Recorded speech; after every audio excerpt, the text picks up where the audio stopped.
So I know probably by now there have been some people who have seen this article or they know about this incident.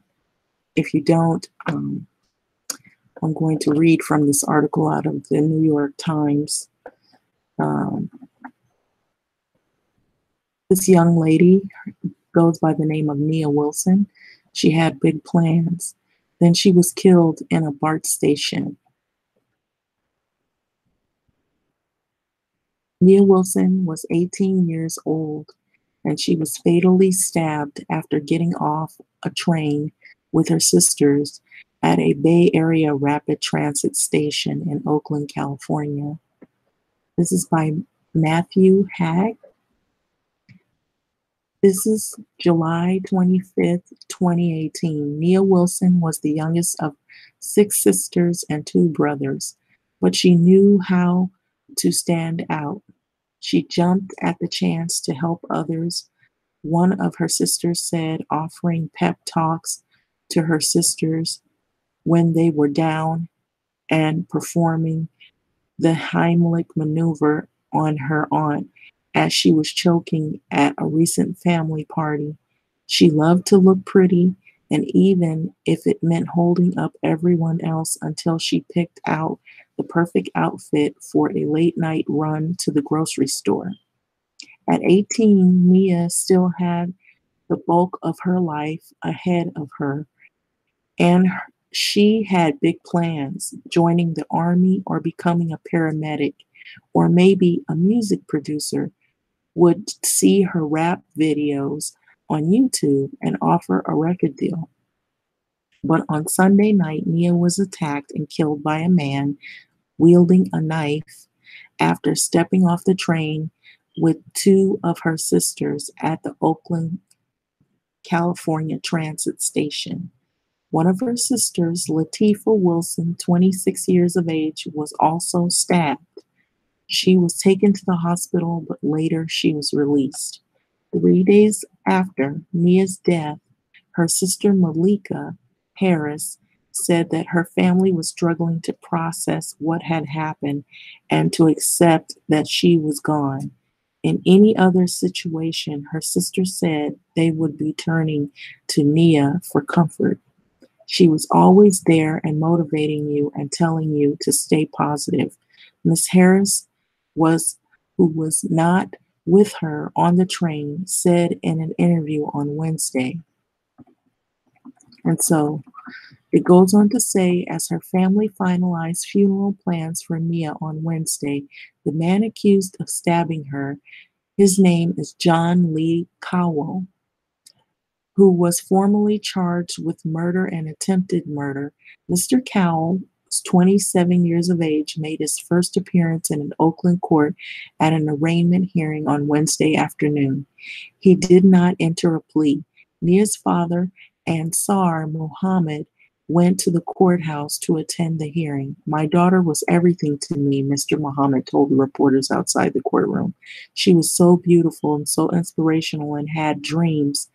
I'm supposed to be planning her graduation, not her funeral. The Bay Area Rapid Transit Police arrested Mr. Cowell, who they said was homeless and had a lengthy criminal record, on Monday evening after a nearly 24-hour citywide manhunt. His family released a statement to a local TV station that said Mr. Cowell had been diagnosed with bipolar disorder and schizophrenia and had not received recent proper mental health treatment. Mr. Harris said she believed that the fatal attack on Nia, who was a black, should be classified as a hate crime. They are trying to say that he was sick and crazy, she said. In what they were saying, it was an act of a racism hate crime. After the arrest on Monday, Mr. Cowell, who is white, the police said race as a factor. And so it goes on to say,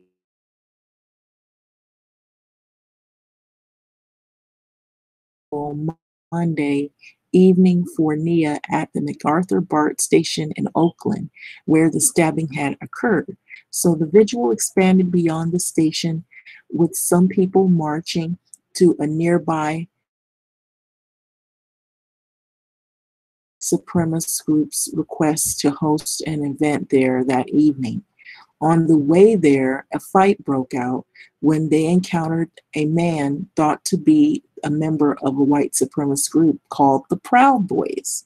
For Nia, Sunday was the start of what was expected to be an emotional but exciting week, Miss Harris said.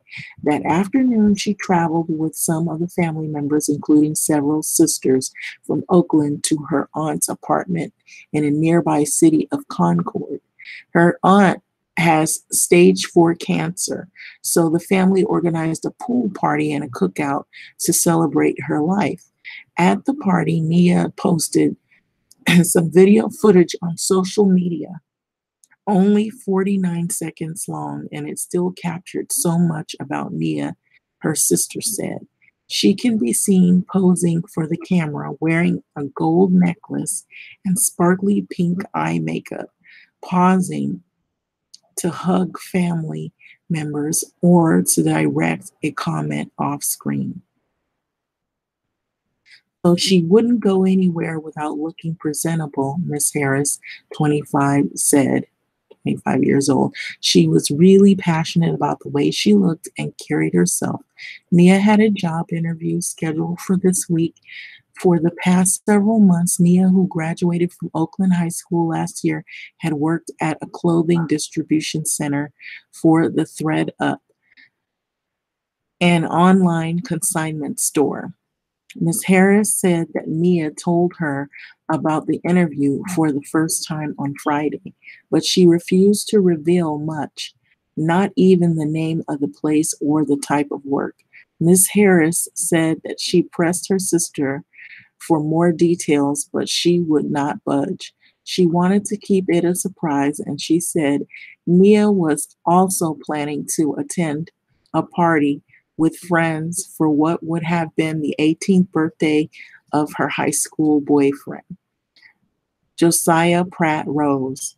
He and his best friend both drowned in May of 2016 after jumping off a boat in Woodward Reservoir near Modesto, California. Not long after the boys died, Nia attended a vigil for them in the downtown Oakland area. So Harris said this, the sister. So she was standing near a girl who had just performed a dance routine when someone fired a gun into the crowd, and the girl, Regina Jeffries, was hit in the neck and fell to the ground. Bleeding and struggling to breathe, she asked Nia to stay by her side, and Miss Harris said until paramedics arrived and placed her in the ambulance, and Nia stayed by her side with her. And so Regina was later pronounced dead at the hospital. Anyway, she could help, Harris said. She would be there for you. So basically, that's the kind of person that this Nia is. She was very loving. She was very caring. She had dreams and she had aspirations. She was 18 years of age. She really exuded a lot of care for other individuals. She was more not just about what her dreams are, but she was caring towards others. And she showed an attitude of, I want to help others and I want to make others happy. But her life was cut short. And so this is the title right here. And this is the article out of the New York Times. And so now I'm going to switch gears over here and go to an article by Anne Hathaway's thoughts on Nia Wilson's murder are really worth reading. And this is out of the Vox. White people do not have equivalents for this fear of violence. And this is by a German Lopez, 2018, July 26. And this is Anne Hathaway right here. Actor Anne Hathaway had some thoughts about the murder of Nia Long, and they're pretty on point. Wilson, Nia Long, a black 18-year-old girl was murdered last weekend at the Bay Area Rapid Transit BART station in Oakland, California, after a man suddenly approached her and with seemingly no provocation stabbed her in the neck. Police have arrested John Lee Cowell, 27-year-old with a lengthy criminal record and a history of mental health issues, for the murder. But before the arrest, the murder sparked protest and activism in the real life and social media as people feared that police would once again neglect the murder of a Black person in America. After protests in Oakland on Monday, police arrested Cowell later in the day. On Wednesday, Hathaway spoke to the protesters concerning on Instagram, and she wrote these words: "The murder of Nia Wilson, may she rest in power and peace, she was denied here, is unspeakable and must not be met with silence. She is not a hashtag. She was a Black woman and she was murdered in cold blood by a white man.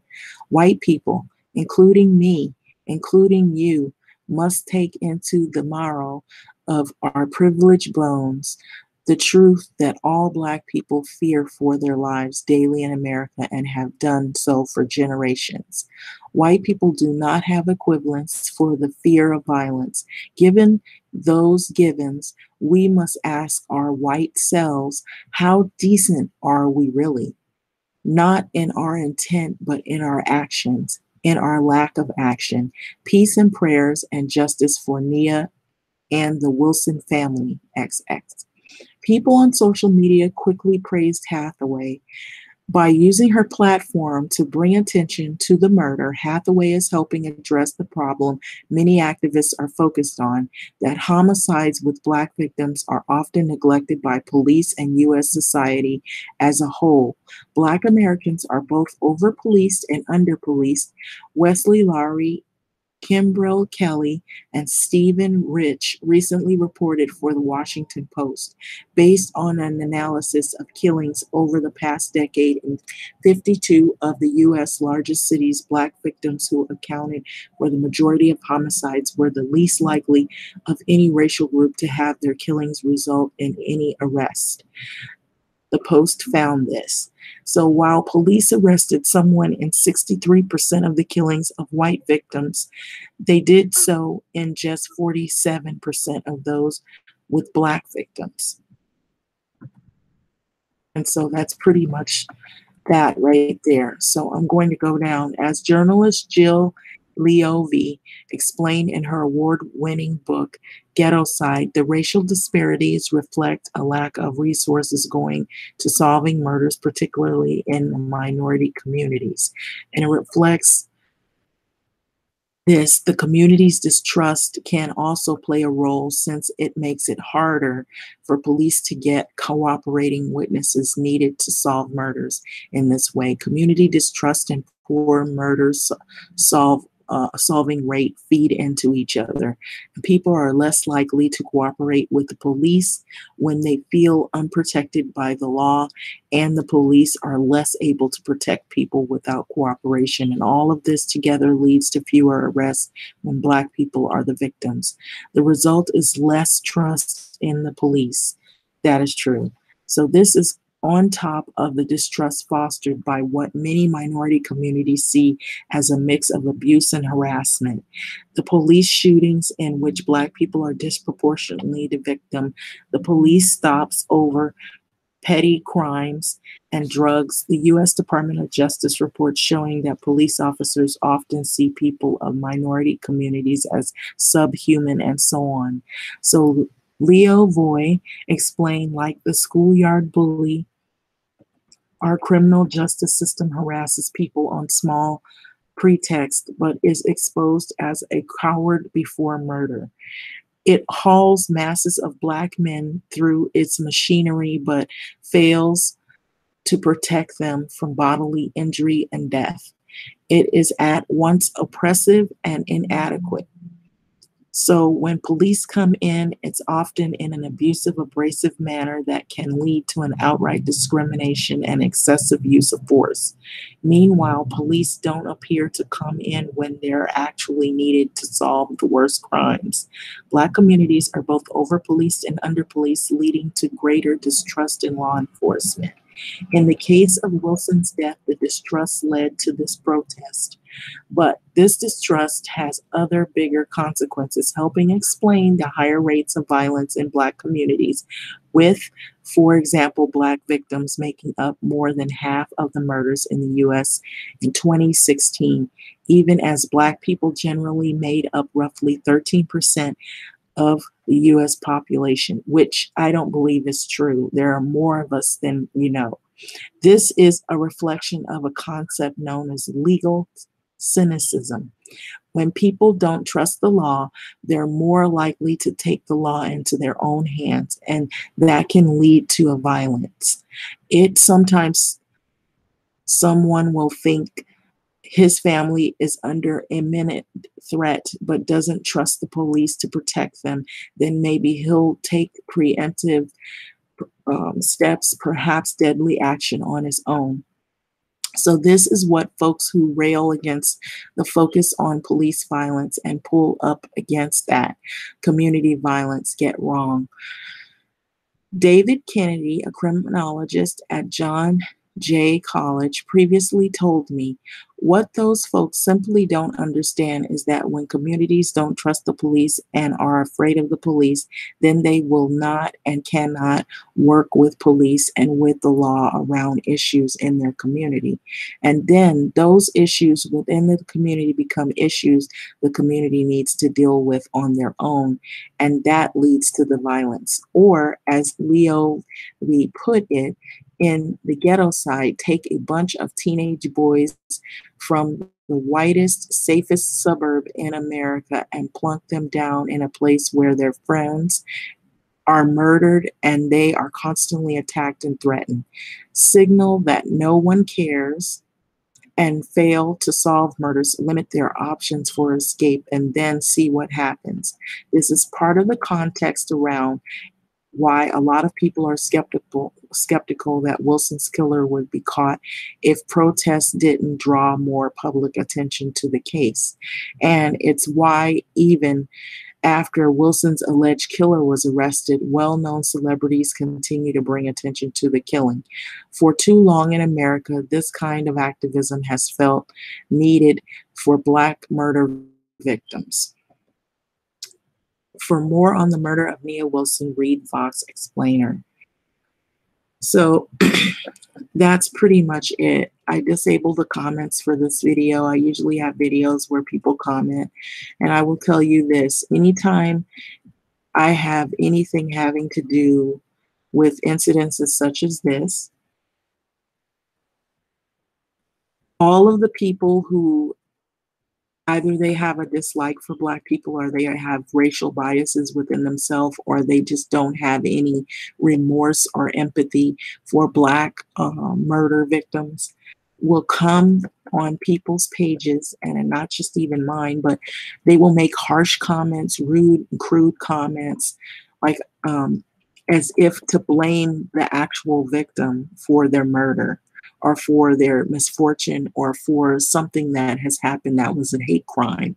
Or if there's heavy policing in Black communities, a lot of times Black people are blamed for those problems rather than them looking at the poverty, the joblessness, the money that isn't being funneled to those communities, the poor community set up, and how those communities are pretty much marginalized or forgotten on. And whenever there's a problem in those communities, or death or murder, it's always blamed on the neighborhood of people, and not what is going on, the economics or the things that are not happening for those communities. And then the over policing or the under policing, as they said here in this article. So it was definitely on point. And I would like to say that I really do agree with Ms. Hathaway on her voice of opinion and her voice of condolence for this young lady that had died at the hands of what I believe to be a hate crime. And I'm calling it, that as such, because there's no excuse for any of this. In the climate that we're living in right now, with all of the issues and the politics surrounded by race and by some of the hate groups that have just cropped up all over the place, even on social media, they present themselves to be evidently steering and targeting towards Blacks. This was definitely a hate crime in my book. And so, well, I'm not going to say your thoughts and your feedback on this because I disabled the comments for this specific video, but this is once again another example as to how Black people always have to speak out on these issues. And it's true. I've seen some other videos that are addressing this issue as well, and I agree with them in terms of them speaking out on the issue, saying that something needs to be done. There needs to be police reform as well. They talk about, um, other reforms for other issues. Well, there needs to be reforms in these police departments. There needs to be talks. There needs to be more activism in terms of what are they going to do about these types of brutal killings to people who are innocent, who didn't deserve this whatsoever, and their lives have been cut short. And so I really don't believe that little statement that we're 13% of the population. I addressed somebody on social media or an online site about that. It's always thought that we're the smaller numbers or groups of people, and whenever there's a problem, it's almost always blamed on us, as we asked for it or we did it. And yes, I'm Black too. So I'm proud to be Black. And I have done multiple videos on situations similar to this. And I don't agree with what was done to this girl and what was done to many other people in the past on issues like this. And so I don't feel like I have to be complicit and close my mouth about these issues. They are happening. I see what is going on and I know what is going on. So I just really feel for this young lady. What makes it even worse is that I can understand what that mother is going through. We do fear for our lives. I will personally tell you my personal experience is being a Black woman. I've had people, like if I could just walk in a store, people will look at you as if you're going to steal something. They assume right away that you don't have money to pay for something. And then when you have money and they know you pay for something, they want you to keep coming back and spending your money. But if you didn't have any money, they want you to hurry up and get out of the store. A lot of times there have been situations that I have dealt with myself that have been very scary, and so I avoid people. If I feel that there's danger near, I walk the other way, go the other way. Some situations are unavoidable, unfortunately, like this young lady had, befell to. So I can understand what that father and what that mother is going through, and I fear for my kids the same way. I have to give them the talk. I have to tell them, at a certain time you need to be home. Even though they're young adults, I have to tell them, the cops, you don't know if you're going to get a good cop or you're going to get a bad cop. And I'm being realistic here. And so this is the kind of talk that Black parents have to have with their Black children, that we have to be afraid for our lives because we don't know when we're going to run up on someone like this, like this young lady encountered. And so I saw the article not long ago. I looked at it and glanced over it, and it's just so sickening to see these incidents happen so close together. And for people to be complicit, and even white people who don't speak out and they know what's going on, we don't have to guess if they understand. They do understand. They, as in white people, know what's going on. And so as long as it's not happening to their kids, as long as it's not happening to them, and so we have some people that do know that this is wrong and that will speak out, such as Anne Hathaway, and she's one of them that paved the way for people who know that this is not right, this is unjust, and it's unacceptable, and it's not at all what America should be. This is not making America great again. No, it isn't. It isn't at all. And so, with the administration that we're under, this makes people feel like they're at war for their lives, under attack. You know, even if it isn't like I expressed to somebody before in the past, he was saying, well, after that incident with uh, Maxine Waters, oh, Alex Jones said there was going to be a civil war. Well, there's different smaller scales and a smaller pretext of civil war. Blacks have always been going through civil wars here in the US, just fearing for our lives and worried. We're worried about whether we're going to be hired somewhere sometimes. Some schools we may not get into because of the way our name sounds. Um, there's situations like this, what this young lady goes through, what she went through, and what other young Black youth have gone through, where they have to be afraid to go somewhere. They'll go somewhere, but you don't know if some crazed killer or somebody has some kind of, hate group they're a part of comes out and takes their aggression out on you and sees it as opportunity to promote their hate. And so it turns into a violent situation. So when we call the police, it's looked at as we're the criminals, or we initiated, or the people who, if they happen to be somebody that's from a hate group, they treat them, where they read them their rights. They don't push them and shove them and yank on them and push their head into the wall and slam them to the ground.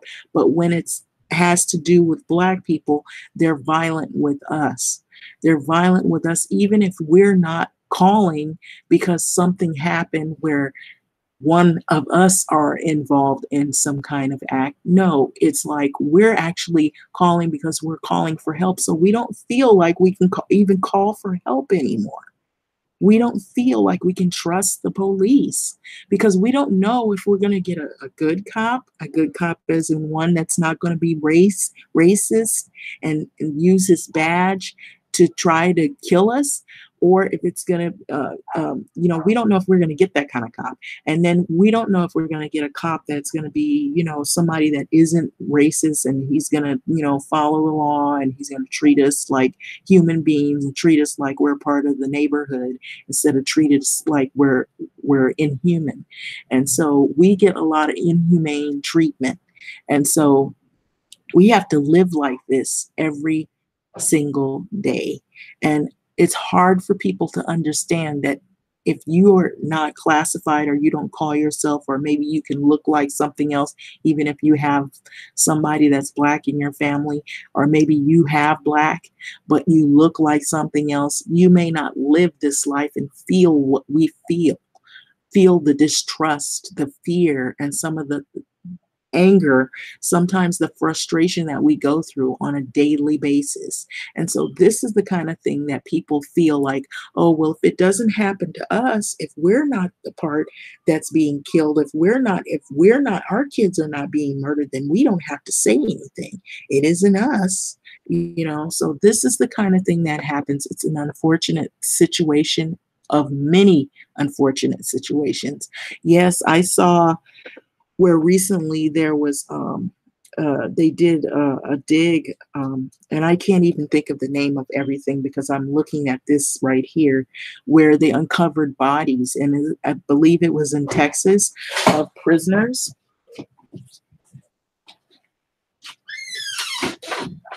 And these prisoners they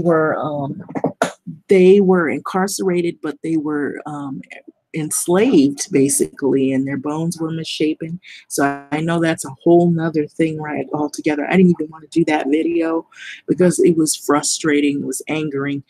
I'll tell you this, I would bet there are more graves that are unmarked with slaves and people around all over. And then this country, the US, has lots of secrets that have been uncovered more recently. We still have slavery going on to this day. You know, it's a different ethnic group, but it's still happening. But we do have another type of slavery that Blacks are going through is the mass incarceration. And so with imprisonment of Black people, they also are like cheap labor in the uh, the prison system. And so this kind of thing right here, this young girl didn't deserve to die. She had a whole life ahead of her, and it was cut short. And they want to use this killing as the guy, he was off his meds. So this right here is unfair. This is unfair. I do believe it was a hate crime. I do believe that this person, whether he had, problems or whatever, he deserves to get, you know, this girl deserves to get justice, and he deserves to get the maximum of whatever they could give him sentence, because she didn't deserve to die. And so I'm also going to switch gears a little bit. I just want to let you guys know, do you notice the Trader Joe's incident that happened where the young lady, she was killed, found out she was killed by a cop's bullet? And people will say, oh, well, if that Black guy hadn't ran in there and he, and it turns out he had a mental issue, but look at how they treated him. They're making sure he doesn't get out.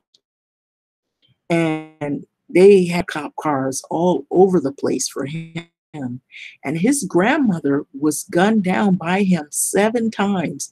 They had all this condolence for the Trader Joe's lady that was killed by the cop bullet, unfortunately, which was really sad. But you didn't see no condolence for the grandmother that was shot seven times. And so this tells you what kind of country we live in and what kind of climate we live in. So I just wanted to make mention of that.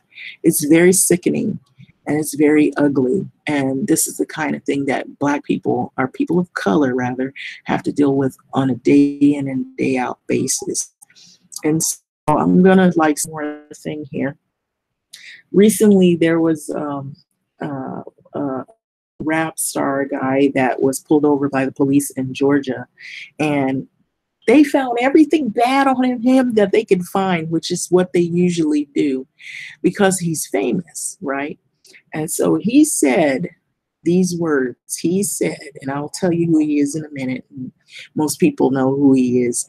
He said that he felt like the reason why the cops pulled him over is because he's famous and he's Black. I'm going to say this. He's right. He's right. That is exactly why they pulled him over. That has a lot to do with it. Now, he does have a history, but that has nothing to do with why they pulled him over. They pulled him over because he's Black and he's famous. And whenever a Black guy has a nice car and he looks like he's got some money, he must be a drug dealer or he must be up to something no good. And so that was the guy, I think Cardi B's boyfriend, Migos, from the group Migos. And so it's just sad. These are things that, they're happening very close together. And so with that being said, I'm going to leave this video go. So this is Nia Wilson. And I know I went off on a couple of little things, but I was just trying to explain my point. It's just basically a rundown of some of the things that we experience on a day-to-day basis, having to talk to our kids about being safe, not staying out too late because we don't know if you're going to encounter somebody crazy like this young lady encountered and have a fatality, or you're going to encounter a bad cop that, he's having a bad day, or he just doesn't like Black people and he uses his badge so he can vent his racial violence and his racial hate on innocent Black people. And so this is the way we feel here in America. I'm not going to lie. So if this video gets out, I hope that you really thank this woman for using her platform because there's a lot of white people who could have spoke out.